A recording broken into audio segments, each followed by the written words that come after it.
Surrealism is this expansive, infinite jungle, this labyrinth of resources and references and images. For me, it's not just a historic movement, it's everything that I work with every day in the studio. It's a living, breathing, palpable material that irrigates all of my dreams, all of my creation, my poetry. Christie's invited me to do this Carte Blanche this year to celebrate the 100th year of the Surrealist Manifesto. They basically said, why don't you conceive an exhibition that is going to present your take on Surrealism? In Surrealism, there is no distinct category of creators.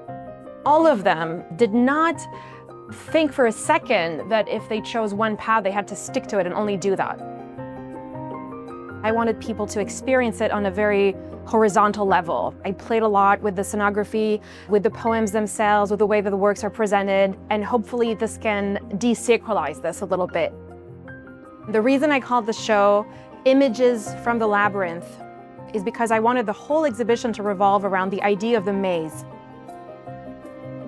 I wanted to create this invitation to literally roll the dice, pick a pawn, and then start playing. This one is called Prière de tourner, which is another wing to Marcel Duchamp. He did this famous book called Prière de toucher. 58 is death, so you have to start all over from the beginning.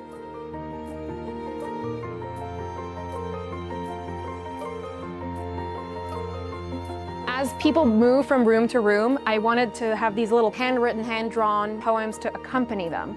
So at nighttime, all these images, all these words, this living, breathing material materializes sometimes in these weird things, and I wanted them to be everywhere in the show, just to say, don't forget that it has to start from somewhere, and these little scribbles can also be a way to show how malleable it is. I wanted to put in the show the surrealist iconography, of the eye. There's a foot, and it's, again, playing with these images from the maze, turning them into things where they should not be, but here they are. It's an introduction to the realm of the night, and the realm of the unconscious, and the realm of dreams.